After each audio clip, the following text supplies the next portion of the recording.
Hi all, this is Simona Rich. A lot has happened these few days, so I will tell as much as I can remember. I now started fixing my teeth privately because I had just such a bad feeling in those public places, public clinics, you call it. So actually, for some reason I missed the appointment for my tooth doctor, and then I thought, oh my god, why did I miss it? But then I thought I should try private place to fix my teeth, because I had one some slight pain, but in public clinic they weren't able to tell what it was. But what a difference it makes if you go privately, because that lady, she straight away determined what the problem was, whilst in the public clinic they weren't able to pick it up even when they did x-ray for my teeth.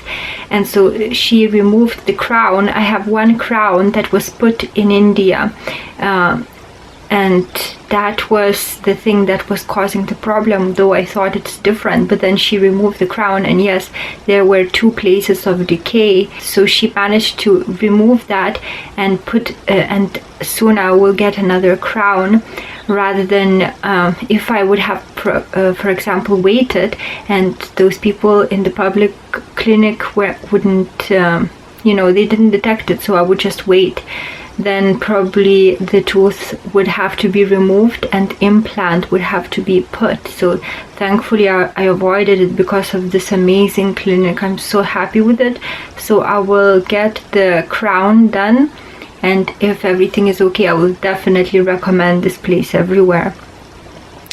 I have to go back to the capital of Lithuania, Vilnius, which is a few hours away by train from this place, because of the inheritance that I have to myself sort out of my father, because my mom and brother are not in my country, so I have to sort everything out myself. So I had to go there, and I met my sister, my half-sister, and we get along really well. She took me also to a coffee shop, and I haven't been in a coffee shop for ages, since COVID started.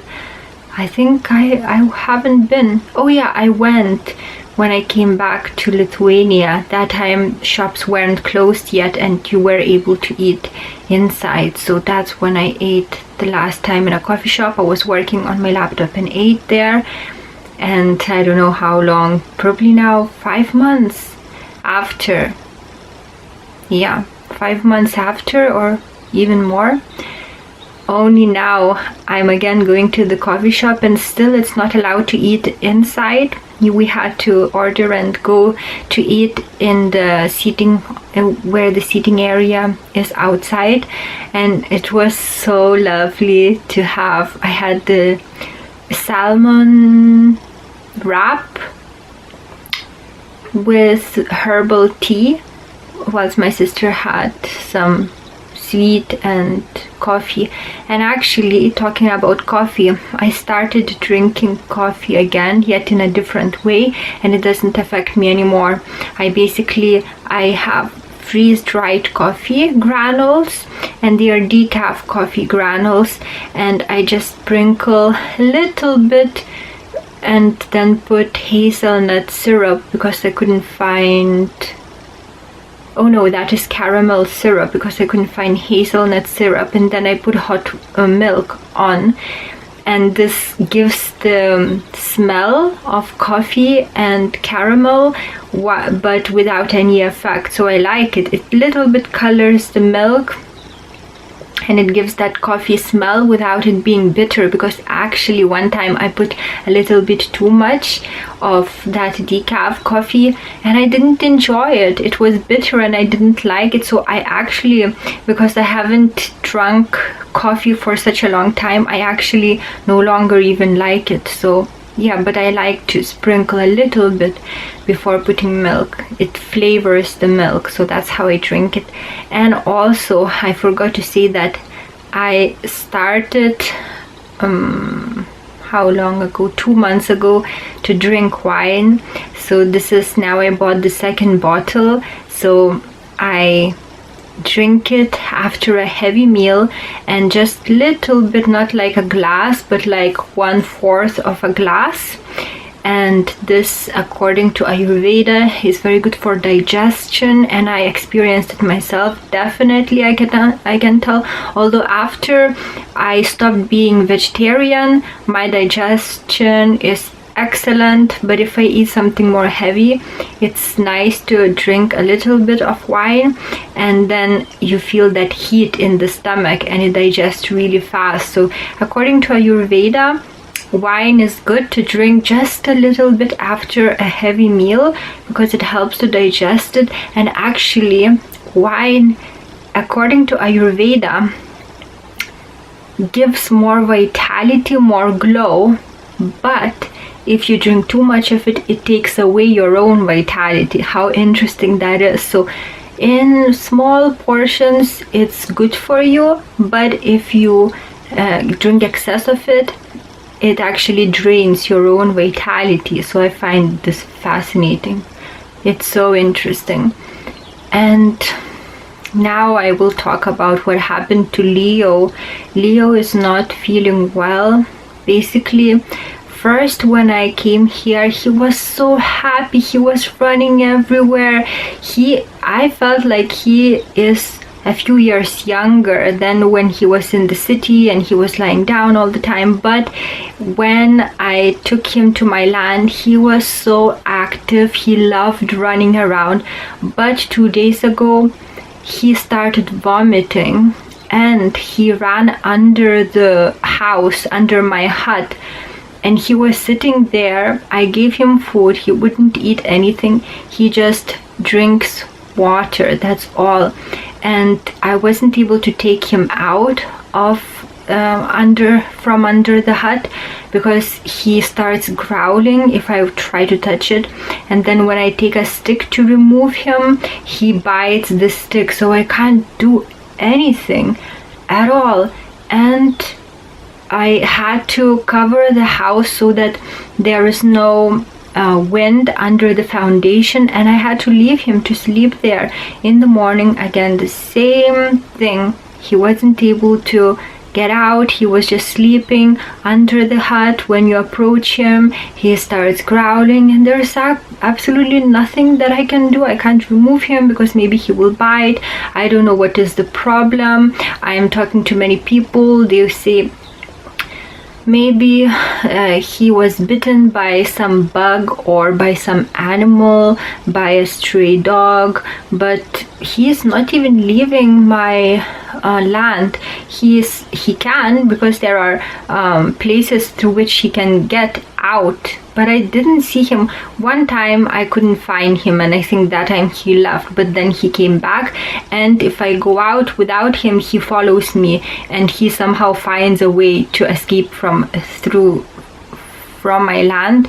Although sometimes before he was very obedient. When I would tell him to stay on my land, he would stay, but now he started to follow me everywhere. So if I don't take him out, he kind of finds the way to get out and still follow me. But if I'm on the land, he stays there. He doesn't go anywhere. But maybe, I don't know if he was bitten by something or he ate something, but he's probably in pain because he's agitated, but I can't remove him from there. And then the second night he also had to stay because we weren't able to help. Nobody can help because it's not possible to remove him from there. And now I'm really afraid that he will die because he's just drinking water. He's not eating anything. And then I gave him milk. I thought maybe if the food is in liquid form, he would be able to consume it, but he doesn't. He just drinks water. So what I did, I had to call the how to call it, medical staff for dogs. I forgot the name for that. And they also can't come. I asked if they provide service where they come and help to get the dog out, because I saw on TV, for example, in the US, you have such service where they catch the dog if he's distressed or something happens or he's aggressive, but we don't have such a service in my country. So he's still under the house, and it's so strange. You feel like death is approaching and you're helpless, because if he doesn't eat, how can he survive? And although now it's the weather thankfully is warm, but in at night it falls to 5, 4, 3, 2 degrees, and this is an indoor dog. He's not used to cold, so I'm really afraid. So I don't know. And I'm talking to some medical staff, and they see that maybe just don't touch him, because now he's afraid, because you're trying to take him out with stick, so he thinks I'm threatening him or something like this. And I understand totally what that person meant. So he said, just leave him, don't touch him at all, and maybe he will come out by himself, because there's no other thing that we can do. So I said, okay, I will try that. So I'm not approaching him at all, and I will see if he comes out. But it's kind of, it feels like he's not recognizing me. He's not his happy, calm self, but he's like agitated, and I don't know if he even recognizes me anymore. Like, I don't know, there's some shift in the way that he looks at me. So really there's a feeling that you're looking death in the eyes. There's nothing that you can do, and like death is approaching and you're helpless about it. And the strange thing is that I took this dog after the funeral of my dad on that day. And I was actually thinking that on the day of funeral, I'm actually taking a dog. Is that some kind of symbol? And I am so now afraid that maybe there was an indicator that soon the dog will die or something like this. But of course, I hope that he will survive. I had him only for a few months. I thought that he will be my companion for a few years, because he is an older dog, but I thought definitely we have like 5 years together, 6 years, maybe more. But now I don't even know if that will happen. But the good news is that my dog did come back, came out. I will let you know what happened in the next video. And what happened to him was probably he ate rat poison, because at around that time my neighbor's dog died, and they suspected that that dog ate rat poison. So probably that's exactly what happened to my dog. And I realized actually that he does leave my property without me knowing, and now I know that because my neighbors reported him running around. So it's very likely that he also ate rat poison, but thankfully he recovered. Well, it's not like completely recovery, but I think he would make it. But anyway, I'm not shaken by such a thing, because I understand that this is just a form, and if this is the time to die, there's actually nothing that you can do. You can help, you can try to help, but as I said before, I believe in that you're already, everything is written, that your life story is written, and sometimes you want one thing but another thing happens. Like, I planned to stay in Nepal, and circumstances arranged themselves, and I had to go back to Europe. And actually it was for the best, because eventually I came back to Lithuania, and soon after my dad died, and I was the only one that was from the immediate family to take care of the situation with his burial and things like this. So everything has purpose, and I do believe that if something is arranged, you can try to change things, but you cannot. So, and the thing is, he's not this body. Dogs, like humans, they're just presence expressing itself in this form. So we are all one. This is oneness, and we look at this world through these different shapes and forms, but we are all one. So when I really know this, so because of this, I'm not shaken by it, but of course I'm not faced by such things.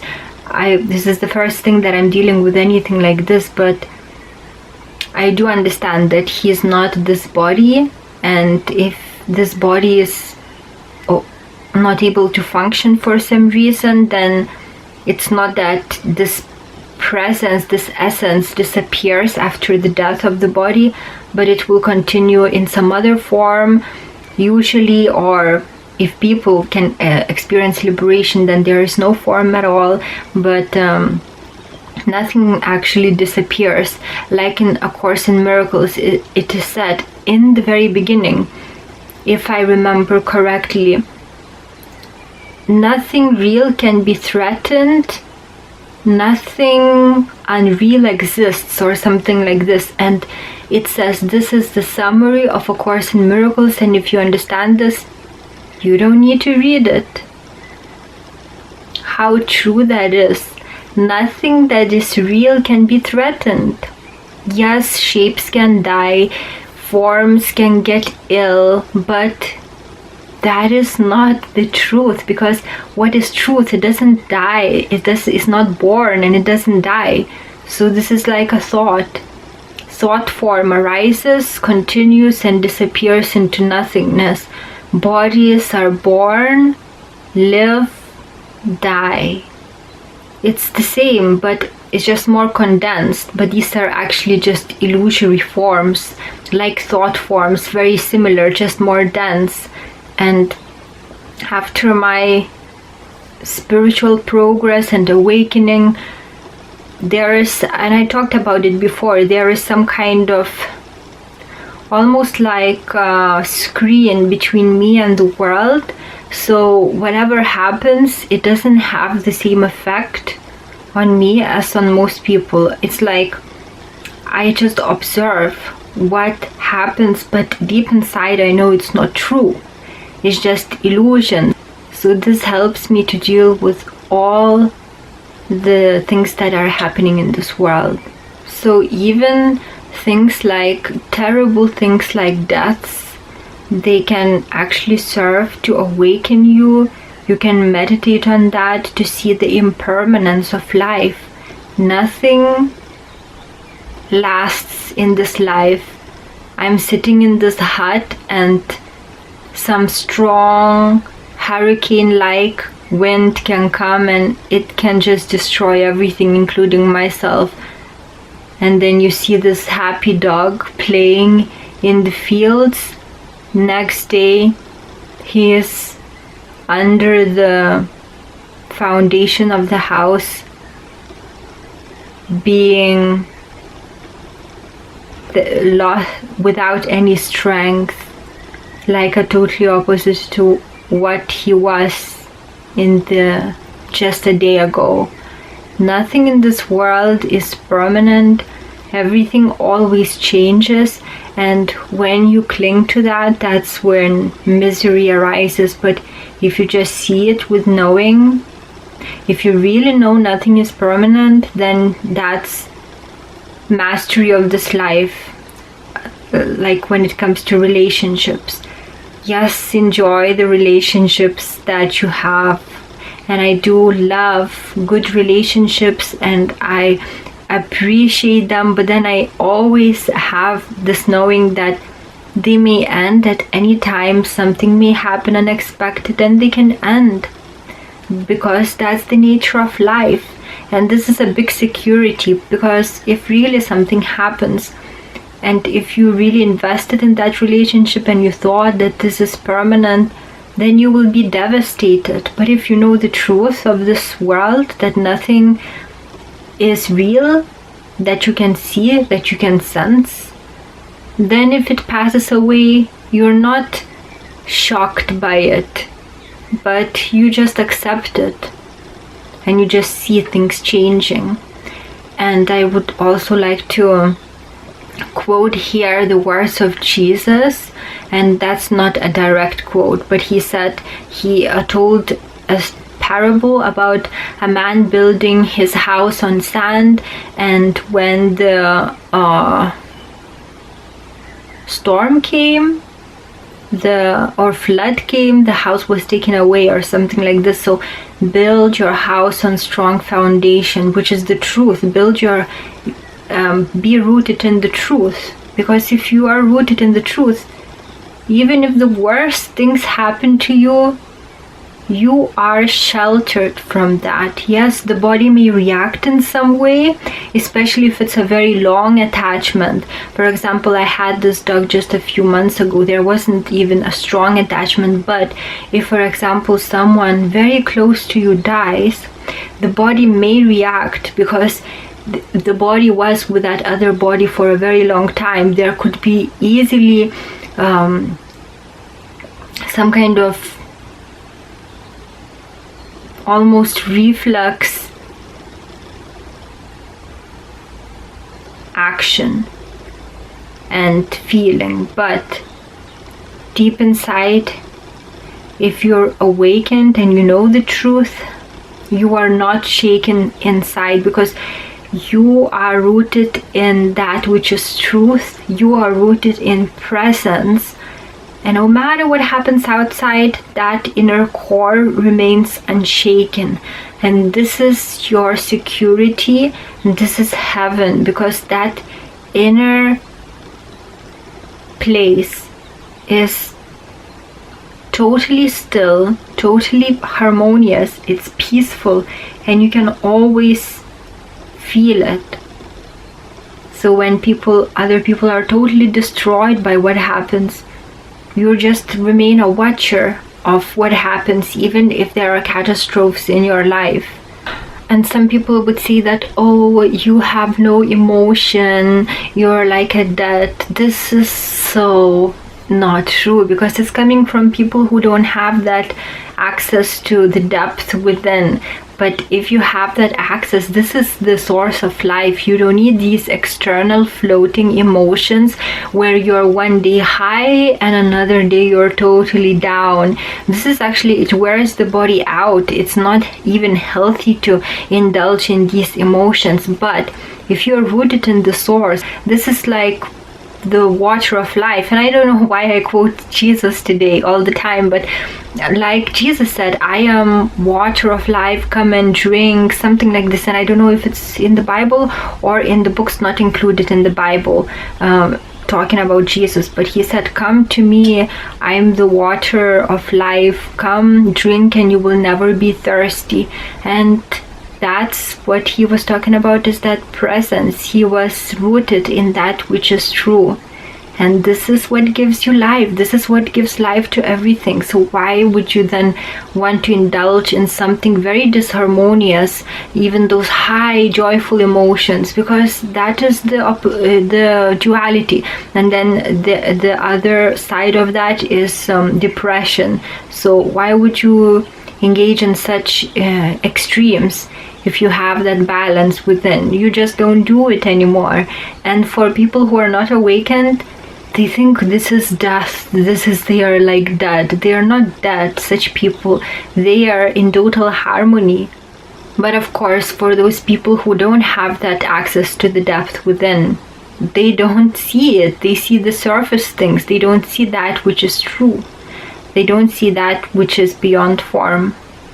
Staying on this land helps me so much to deepen my spiritual practice. I love working outside, and although my body is totally tired after day's work, and I drop to the bed and I sleep after 1 minute, and that never happened to me before, but it actually gives me so much vitality within. It's like within I feel so alive, whilst of course the body can be tired, but it's so nice to stay in nature, and spiritual practices flourish in such places. So easy to do them, but of course if there is no possibility to go to nature, they should be done anywhere, because they root you in peace and they protect you from life's problems. And then you don't need even any practices, when you find that deeper place within yourself. Because again, why I'm quoting the Bible today, but it was told in the Bible that eventually on the people's hearts the Bible will be written. And that's, again, this is for people who have touched that depth within, and they know what is right, what is wrong, how to act. They don't need to read spiritual texts.